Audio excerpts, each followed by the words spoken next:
Daniel y David eran más que hermanos gemelos. Eran una sola unidad. Desde la infancia tomaban decisiones juntos. Eligieron la misma profesión. Mecánicos, apoyaban al mismo equipo deportivo y hasta solían terminar las frases del otro. Nadie imaginó que algún día colaborarían en un crimen casi perfecto. Ni siquiera las pruebas de ADN bastarían para condenarlos. Las tecnologías forenses actuales no pueden distinguir entre gemelos idénticos, ya que comparten prácticamente el mismo código genético. Esto dejaría a cualquier jurado con una duda razonable. Por eso, la policía tardó 10 años en atraparlos. El caso solo pudo resolverse cuando David accedió a colaborar con la fiscalía y testificar contra su hermano, Daniel. Todo comenzó el 22 de julio de 2003, cuando el automóvil del esposo separado de Heather, en pleno proceso de divorcio, se detuvo frente a la casa de los padres de ella. Faltaba solo una semana para la audiencia final. El hombre bajó con un ramo de flores y una tarjeta cargada de palabras supuestamente sinceras. Quería evitar el divorcio, pero no por amor. Daniel sabía que si el juez le exigía pagar manutención, no podría mantener su estilo de vida, y hasta corría el riesgo de perder su casa. Desesperado, creyó que unas flores y promesas vacías serían suficientes para evitar el final. Se equivocó. Heather lo rechazó sin vacilar. La conversación se tornó tensa y el padre de Heather, Dave Springer, intervino. Solo cuando Dave amenazó con llamar a la policía, Daniel gritó furioso que Heather estaba arruinando su vida y se marchó.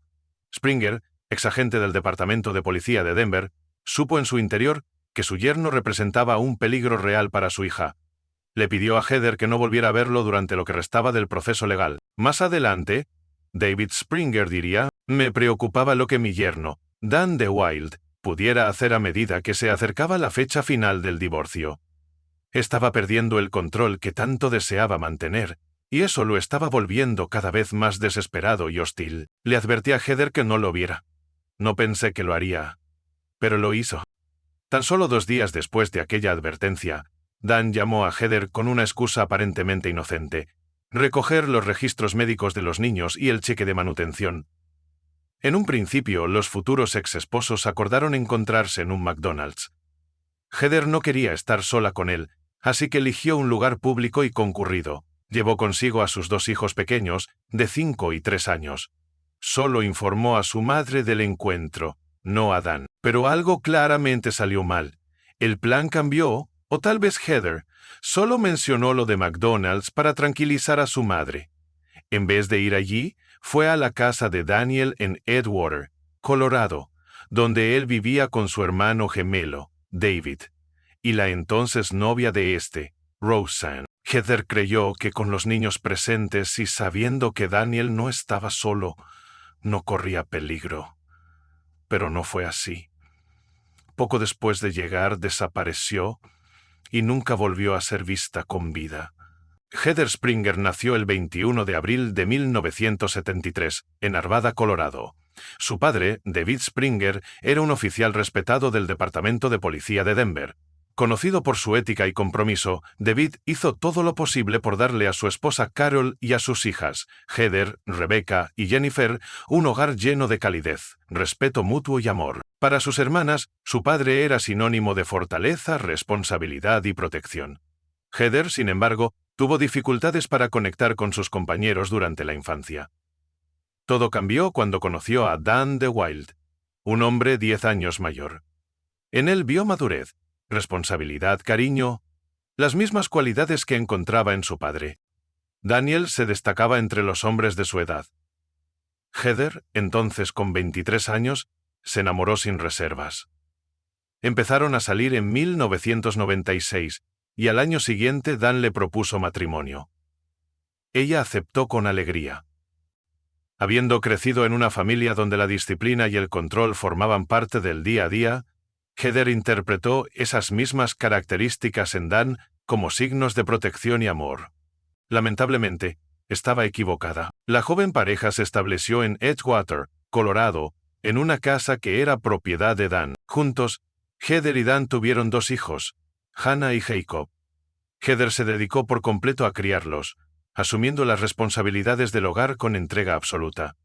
Dan, como proveedor principal de la familia, trabajaba como mecánico en el departamento de transporte. Pero aquella vida en apariencia tranquila escondía grietas profundas. Con el tiempo, Heather comenzó a darse cuenta de que el control de Dan no era un gesto de amor, sino una forma de opresión.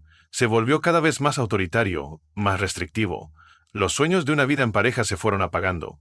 En febrero de 2002, tras 5 años de matrimonio, Heather se sinceró con sus padres. Sus palabras ya no eran quejas, eran gritos silenciosos de auxilio. Les confesó lo agotador que era vivir bajo un control constante. Dijo que todo se había vuelto insoportable. Un año después, en febrero, tomó una decisión. Le pidió el divorcio a Dan. Empacó sus cosas y se mudó con sus hijos a la casa de sus padres, en Arvada. La reacción de Dan fue inmediata y violenta. Amenazó a su aún esposa legal, lo que solo fortaleció la determinación de Heather de protegerse a sí misma y a sus hijos. Solicitó el divorcio, pidió la custodia de los niños y exigió pagos de manutención. Dan, atrapado entre el orgullo y la presión financiera, entró en crisis. Temía no poder afrontar las nuevas obligaciones económicas. Temía perder su casa. Su mundo, tal como lo conocía, se desmoronaba. Al inicio del verano, su hermano David, junto con su compañera de piso Rosanny, decidió apoyarlo. Los gemelos Dan y David de Wilde, nacidos con apenas 1 minuto y medio de diferencia, habían sido inseparables toda su vida. Siempre juntos. Siempre cómplices. Los amigos notaban que, entre los dos hermanos, era Dan quien siempre llevaba la delantera. Tomaba las decisiones importantes, mientras que David prefería quedarse en un segundo plano, casi como su sombra. Cuando se mudaron juntos, David comenzó a trabajar como mecánico en el mismo taller que Dan, y le entregó una suma considerable de dinero para ayudar con los gastos del hogar. Fue también David quien le sugirió a Dan que intentara evitar el divorcio, animándolo a visitar a Heather el 22 de julio de 2003. Una visita que, como sabemos, terminó mal, y por poco termina con una patrulla frente a la casa. Después de aquel fallido encuentro, los hermanos idearon un nuevo plan: invitar a Heather a su casa el 24 de julio. La distancia desde la casa de los padres de Heather hasta el McDonald's más cercano era de solo unos pocos kilómetros. Heather solo planeaba recoger unos documentos. Debería haber regresado en cuestión de minutos, pero pasó 1 hora y no volvió. Su madre, Carol Springer, empezó a preocuparse. Heather no respondía al teléfono, así que decidió llamar directamente a Dan para saber qué ocurría. Dan le dijo que Heather había pasado por la casa, que había dejado a los niños allí y luego se había ido al supermercado. Carol sintió un escalofrío. Sabía que su hija había salido sin cartera, sin tarjetas. No tenía con qué comprar. Y lo más importante, Heather jamás habría dejado a los niños solos con Dan. Angustiada, Carol llamó a su esposo Dave y le contó con quién había ido Heather y a qué hora. Dave Springer, con el instinto de un policía que nunca duerme, no dudó un segundo. Se dirigió inmediatamente a la casa de su exyerno. Pero Heather no estaba. Tampoco su coche. Dan insistió en la misma historia, que Heather se había ido sola y volvería pronto. Pero sus nietos no sabían a dónde había ido su madre. No sabían nada. Solo el silencio de 2 niños, y la certeza de que algo ya estaba muy mal. Alarmado, Dave llamó a emergencias. En su interior, algo le decía que su hija estaba en peligro. Poco después, patrullas policiales llegaron a la casa de Dan de Wilde. Registraron los alrededores y el interior de la vivienda, con permiso del propio Dan, pero no hallaron nada sospechoso.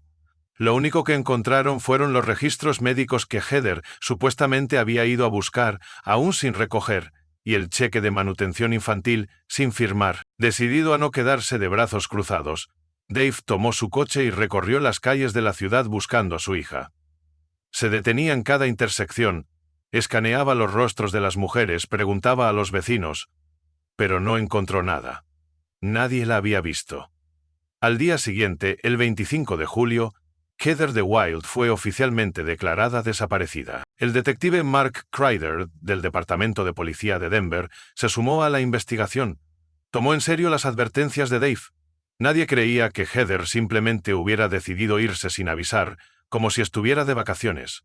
Años después, tras el juicio, Kreider contaría a los medios que desde el primer momento la angustia de Dave le pareció genuina. Este no era un caso cualquiera. La mujer desaparecida era hija de un agente de policía, y eso lo cambiaba todo. La investigación comenzó en la casa de los de Wilde. Crider tocó el timbre, y fue el propio Dan quien abrió la puerta.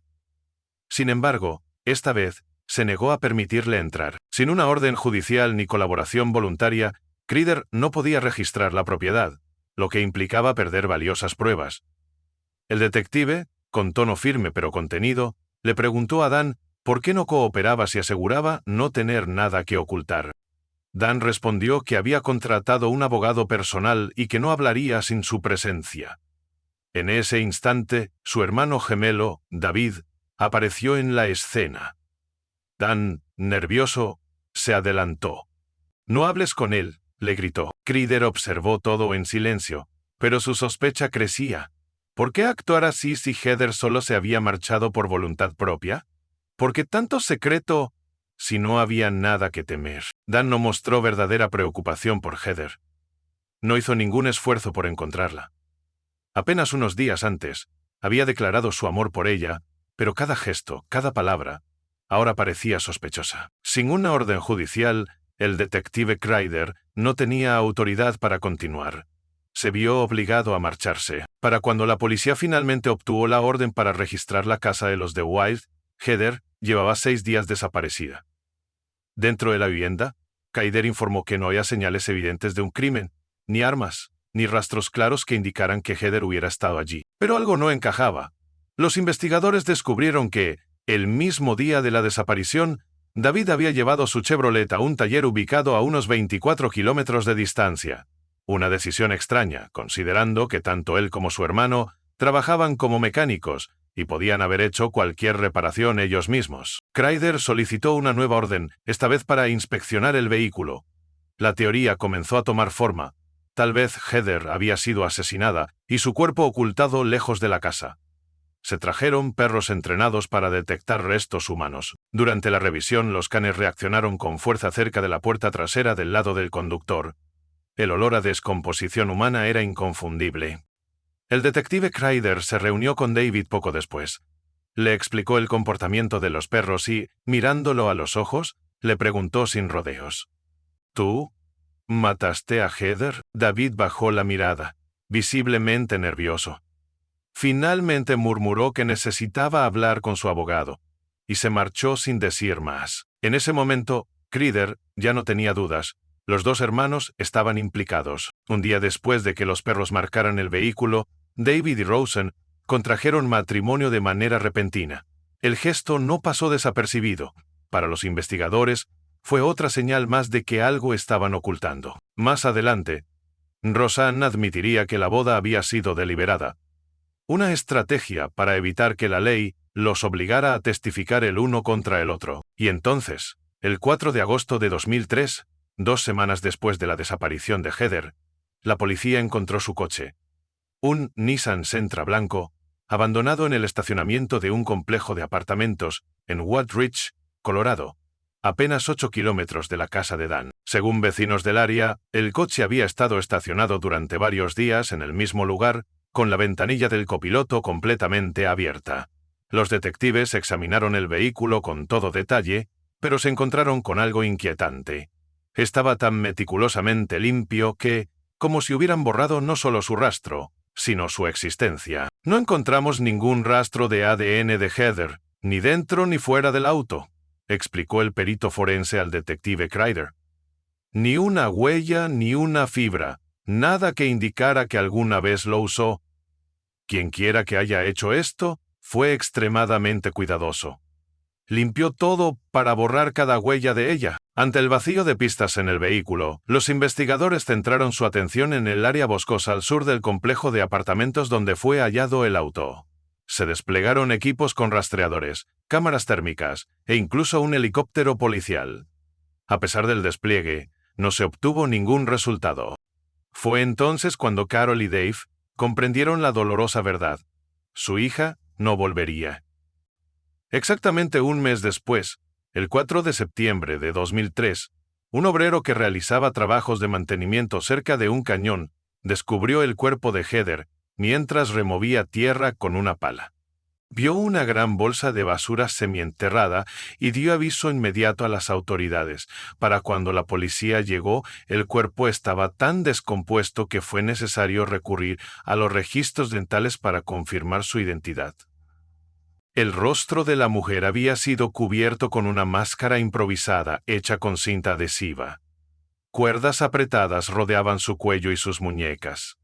El cadáver había sido envuelto en bolsas de basura, selladas con más cinta, y enterrado en una tumba poco profunda. La familia de Heather confirmó que la ropa del cuerpo coincidía con la que llevaba el día que salió de casa para encontrarse con Daniel, el 24 de julio. Aunque el forense no pudo establecer una causa exacta de muerte, el estado del cuerpo sugería una muerte por estrangulamiento o asfixia. Para los investigadores, ya no había duda. Los gemelos de Wilde estaban implicados. El lugar donde se halló el cuerpo de Heather estaba en la misma zona donde David había llevado su Chevrolet el día de la desaparición. Además, las bolsas de basura que envolvían el cadáver coincidían en forma, color y textura con las que se encontraban en la casa de los de Wilde. Pero todo esto era circunstancial. No había una sola prueba directa que vinculara a los hermanos con el crimen. El detective Kreider, frustrado, no pudo arrestar ni siquiera a uno de ellos. Dave Springer, devastado por la falta de avances, se sentía completamente impotente. Heather fue sepultada, y sus padres colocaron una nota en su ataúd que decía: «Todo lo que quería era amar y ser amada». Lo que siguió fue un silencio largo y doloroso. Nadie en la familia recibió novedades sobre la investigación, como si su voz se hubiera perdido en un archivo polvoriento. En realidad, los investigadores estaban convencidos de saber quién era el responsable, pero sin pruebas sólidas, estaban de manos atadas. 2 años después, en febrero de 2005, un nuevo fiscal asumió el cargo en Denver y prometió a la familia Springer que priorizaría el caso de Heather. Se formó un nuevo equipo de investigación. Reexaminaron hoja por hoja el expediente de 1500 páginas, revisando cada indicio, cada detalle. Pero a pesar de los esfuerzos renovados, no surgió nada nuevo. Seguía sin haber pruebas físicas.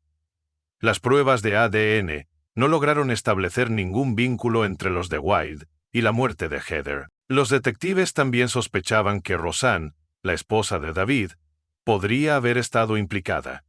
Pero al ser su cónyuge legal, tenía el derecho constitucional de no testificar contra él. Y así, pasaron más años, mientras la familia de Heather seguía atrapada en la pena, el vacío y la incertidumbre.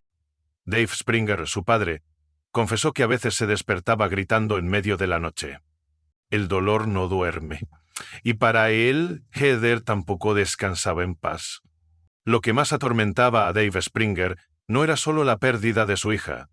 Era saber que Dan vivía en libertad, aparentemente en paz, mientras su familia sobrevivía bajo la sombra de una injusticia insoportable. En febrero de 2009, el fiscal Russ Bud Wright asumió el caso. Lo abordó con un compromiso total y una determinación implacable. En los años siguientes, el expediente pasó de 1.5 páginas a un asombroso total de 30. Una señal clara del esfuerzo titánico que se estaba realizando. Entre las 15 nuevas cajas con material, un DVD con videos caseros captó la atención del equipo investigador. Las grabaciones mostraban a Dan y Heather durante su matrimonio, involucrados en dinámicas poco convencionales. Dan tomaba un rol dominante, y Heather se sometía voluntariamente.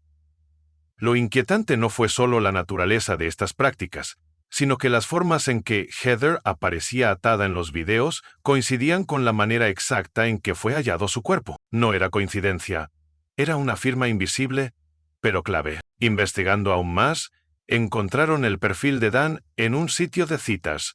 Lo más impactante fue que se presentaba como viudo, aunque oficialmente Heather aún figuraba como desaparecida, y su cuerpo no había sido encontrado. La investigación tomó un nuevo impulso cuando un testigo declaró haber visto a Dan, David y Roseanne juntos, muy temprano en la mañana, cerca del lugar donde posteriormente se encontraron los restos de Heather. Además, gracias a los avances tecnológicos, los expertos pudieron reanalizar los registros telefónicos del día de la desaparición.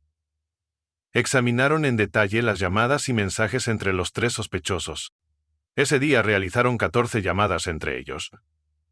Los detectives pudieron rastrear con precisión dónde estaba cada uno. El teléfono de David se activó en la zona donde fue hallado el coche de Heather. Desde ahí llamó a su hermano Dan, luego a Roseanne. Con todas las piezas por fin sobre la mesa, los investigadores supieron que había llegado el momento. Más de 8 años después del crimen, el 14 de diciembre de 2011, Dan, David y Roseanne de Wilde fueron arrestados. Cada uno enfrentaba cargos por asesinato en primer grado y conspiración para cometer asesinato. Los fiscales, mientras preparaban el juicio, intentaron separar a los de Wilde, creyendo que Roseanne podría ser el eslabón más débil. Pero fracasaron. Roseanne se mantuvo firme, negó haber tenido cualquier implicación en el crimen, al igual que los hermanos. Dan, David y Roseanne pasaron 8 meses en prisión preventiva, esperando el inicio del juicio, pero David fue el primero en quebrar. 9 años después del asesinato, confesó. Dijo que había sido su hermano gemelo, Dan, quien le había quitado la vida a Heather. No se sabe con certeza qué lo empujó a hablar. Si fue el peso del encierro, las pruebas reunidas, su amor por Roseanne, o simplemente una decisión calculada para cambiar la cárcel perpetua por la libertad. Lo cierto es que tras 12 años de silencio, David decidió cooperar, y sin su testimonio, probablemente los hermanos habrían escapado de la justicia. David reveló cada detalle con escalofriante claridad. Contó que Dan había empezado a planear el asesinato en abril de 2003, tras recibir la orden judicial de pagar manutención. Lo había planificado todo, paso a paso, y cuando le pidió ayuda a su hermano, lo dejó claro. Si David se negaba, lo haría solo. David confesó que temía por su hermano. Pensaba que si actuaba solo, Dan cometería errores y acabaría en prisión enseguida.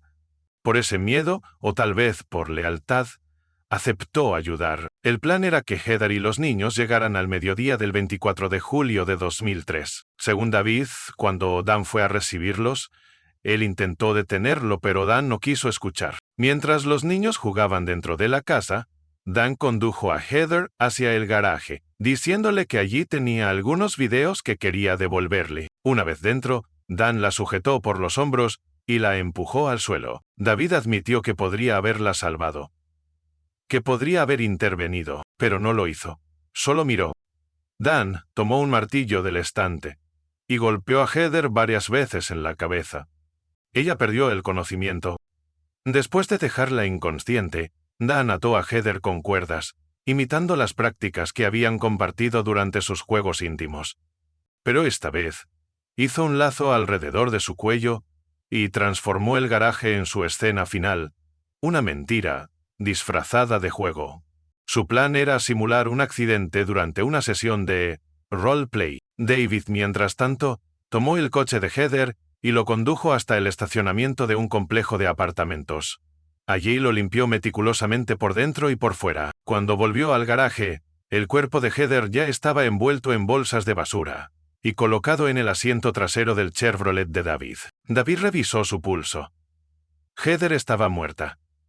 Entonces condujo el auto hacia el lugar previamente elegido para enterrarla. El cuerpo de Heather podría no haber sido encontrado nunca si no fuera por un problema de transmisión que obligó a David a detenerse y ocultarlo en otro sitio. Debido a esa falla mecánica, tuvo que llevar el coche a un taller. Eso permitió a los investigadores rastrear parte del recorrido del vehículo. Cuando le preguntaron cómo habían logrado eliminar toda evidencia, David explicó que solían ver series criminales en la televisión y aprendían técnicas útiles. Por ejemplo, usaban guantes dobles para no dejar huellas. David de Wilde se sometió a un detector de mentiras para verificar la veracidad de su testimonio. Tras pasar la prueba, los fiscales le ofrecieron un trato. Se declaró culpable de conspiración para cometer asesinato en segundo grado y fue sentenciado a 12 años, en lugar de cadena perpetua. En noviembre de 2012 comenzó el juicio de Daniel en el Tribunal del Condado de Jefferson.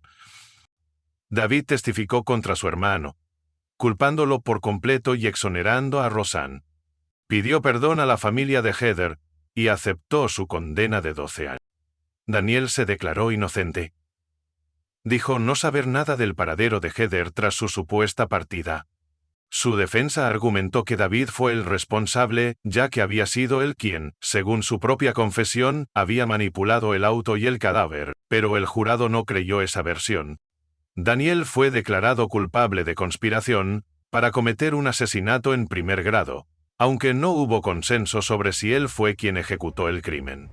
Debido a la falta de unanimidad, el juez ordenó un nuevo juicio. Solo un mes después, temiendo una condena perpetua sin libertad condicional, Daniel aceptó un acuerdo. Se declaró culpable de un delito grave de segundo grado, renunció a apelar y fue sentenciado a 74 años de prisión. Actualmente cumple su condena en la prisión estatal de Colorado. Será elegible para libertad condicional en mayo de 2045, pero su fecha obligatoria de liberación es en febrero de 2084, cuando tendrá más de 100 años. Es poco probable que Daniel de Wild viva para ver ese día. Tras el juicio, el fiscal Ross Wright declaró en rueda de prensa que estaba convencido de que Daniel manipuló toda la situación para inculpar a David. También señaló que la implicación de Rosanne fue mucho menor de lo que se creía inicialmente y que los cargos contra ella fueron retirados por falta de pruebas concluyentes. Rosanne sigue afirmando que no sabía nada y ahora espera la liberación de David. Tras la detención de Dan, los hijos de Heather, Hannah y Jacob, fueron acogidos por sus abuelos maternos. Dave Springer, el padre de Heather, dice que finalmente ha encontrado algo de paz. Ahora puede dormir tranquilo. Hasta la próxima.